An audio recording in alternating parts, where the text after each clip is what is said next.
В республику Коми пришли морозы. По прогнозам синоптиков, низкая температура наружного воздуха продержится еще несколько дней.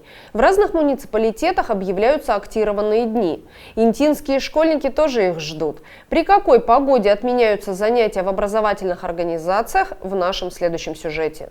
Ежедневно около 6 часов утра оперативный дежурный единой диспетчерской службы получает сводку метеоусловий и с учетом температуры воздуха на первую половину дня передает сведения в отдел образования. Специалисты ГУНО совместно с заместителем руководителя администрации принимают общее решение об установлении актированного дня. С наступлением морозов на самом деле актуально вернуться еще раз к порядку установления актированных дней на территории нашего города.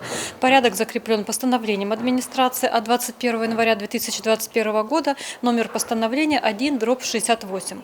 Постановление размещено на официальном сайте отдела образования, на официальном сайте администрации, то есть каждый желающий может его посмотреть, прочитать, детально изучить и для себя взять информацию, которая ему необходима. Я сегодня напомню некоторые позиции, основные позиции этого постановления. Особенно это касается первоклассников, потому что эти семьи у нас впервые сталкиваются с ситуацией актированного дня. Поэтому я думаю, что информация будет полезна и для них, и старшеклассникам тоже напомним. Итак, для установления актированного дня у нас есть два критерия. Это ветер и погода, морозные условия, то есть температура наружного воздуха. При температуре минус 34 градуса актируется учебный день для учащихся первых-четвертых классов. При минус 35 градусов наружного воздуха у нас уже не учатся дети с 1 по 7 класс. Учащиеся с 1 по 9 класс не учатся при температуре минус 37 градусов. И если столбик термометра опускается до минус 40 и ниже, тогда мы уже актируем учебные дни для ребят с 1 по 11 класс. Также это касается студентов Воркутинского арктического политехнического техникума в нашем городе. Это интинский филиал у нас работает этого колледжа. Это студенты 1-2 курса. Это что касается температурного режима. Также мы говорим о наличии и скорости ветра. Мы знаем о том, что ветер с силой 2 метра в секунду понижает температуру наружного воздуха на 1 градус.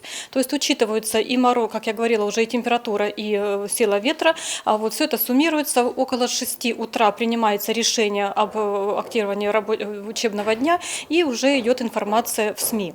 Хотелось бы напомнить родителям, законным представителям детей, что за ними сохраняется право оставить ребенка дома. То есть учитывается и возраст ребенка, его физическое состояние, его самочувствие, а также расстояние от места жительства до места учебы. То есть если родители понимают, что ребенку тяжело, что ребенку трудно, что ребенок не справится с такой ситуацией, то, конечно, он оставляет его дома.